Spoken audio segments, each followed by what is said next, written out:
আসসালামু আলাইকুম। এসব পড়াশোনা করি চ্যানেলের পক্ষ থেকে আপনাদের সবাইকে স্বাগতম। আজকের বিষয় বাংলায় বিষয় বলি। বাংলাদেশের কোন নদী কার্প জাতীয় মাছের রেণুর প্রধান উৎস? হালদা নদী। হালদা নদী হচ্ছে কার্প জাতীয় মাছের রেণুর প্রধান উৎস। বাংলাদেশের নবীনতম নদী হচ্ছে জিঞ্জিরাম। বাংলাদেশের নবীনতম হচ্ছে জিঞ্জিরাম।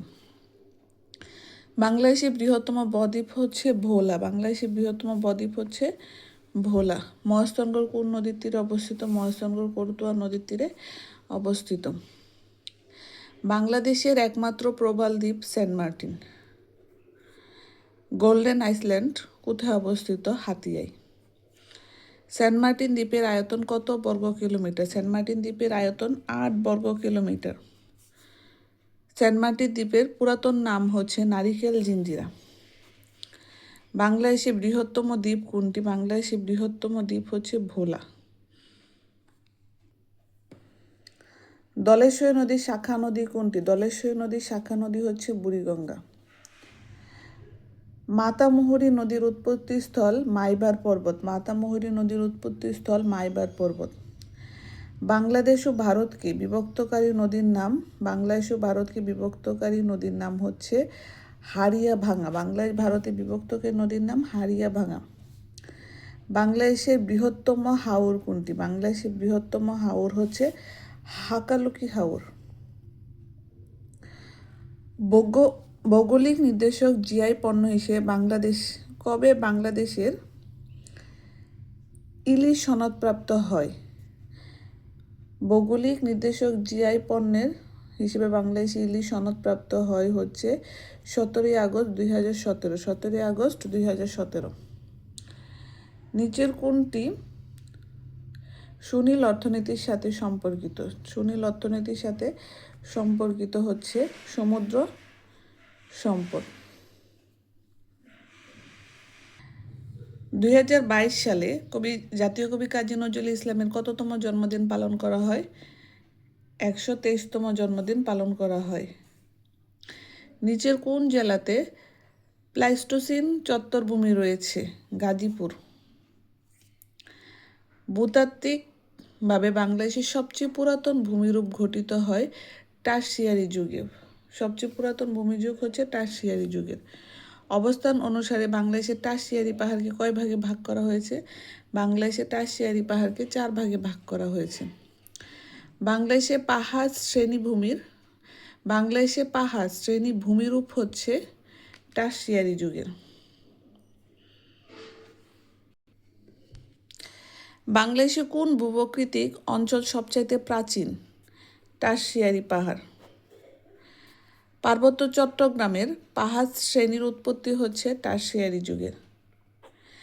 বাংলাদেশের জলবায়ু কী ধরনের? বাংলাদেশের জলবায়ু হচ্ছে ক্রান্তীয় মৌসুমী জলবায়ু। বাংলাদেশের জলবায়ু হচ্ছে ক্রান্তীয় মৌসুমী জলবায়ু। বাংলাদেশের উষ্ণতম স্থান কোনটি? বাংলাদেশের উষ্ণতম স্থান হচ্ছে লালপুর নাটোর। বাংলাদেশের উষ্ণতম স্থান লালপুর নাটোর।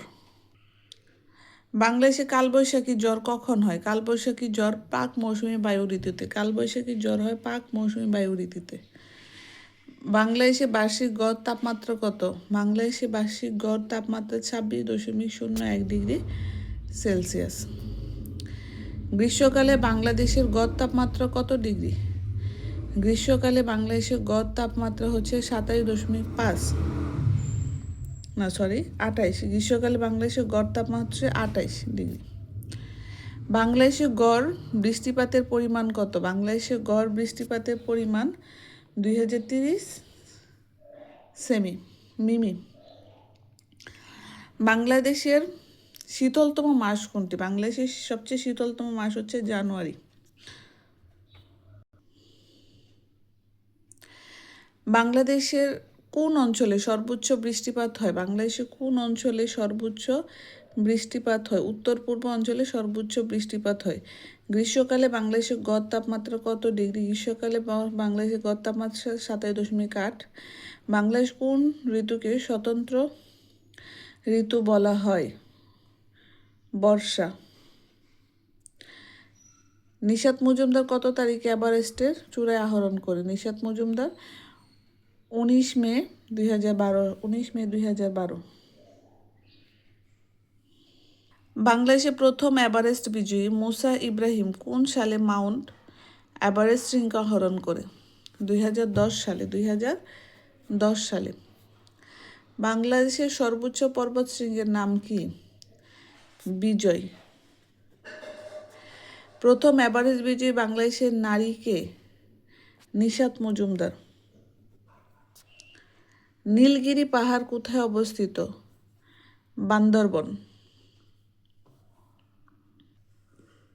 বাংলাদেশের সবচেয়ে উঁচু পাহাড়ের উচ্চতা কত? 1231 মিটার। চন্দ্রনাথের পাহাড় কোথায় অবস্থিত? চন্দ্রনাথের পাহাড় হচ্ছে সীতাকুণ্ডে অবস্থিত। জয়ন্তিকা পাহাড় কোথায় অবস্থিত? জয়ন্তিকা পাহাড় হচ্ছে সিলেটে অবস্থিত। বাংলাদেশের সর্বোচ্চ পাহাড় কোনটি? গারো পাহাড়।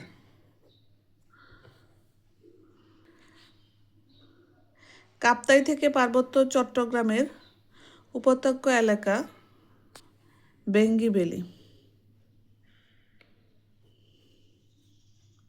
সাগরকন্যা কোন এলাকার ভৌগোলিক নাম? সাগরকন্যা হচ্ছে Patuakhali. Where is the Halda valley located? Khagrachari. Cox's Bazar ছাড়া বাংলাদেশের আরও একটি আকর্ষণীয় পর্যটন অনুকূল সমুদ্র সৈকত পটুয়াখালীর কুয়াকাটা। ধন্যবাদ, সবাই ভালো থাকবেন। আজকে এই পর্যন্তই। যদি ভালো লেগে থাকে তাহলে ভিডিওটা প্লিজ শেয়ার করবেন এবং সাবস্ক্রাইব করবেন। ধন্যবাদ। আসসালামু আলাইকুম।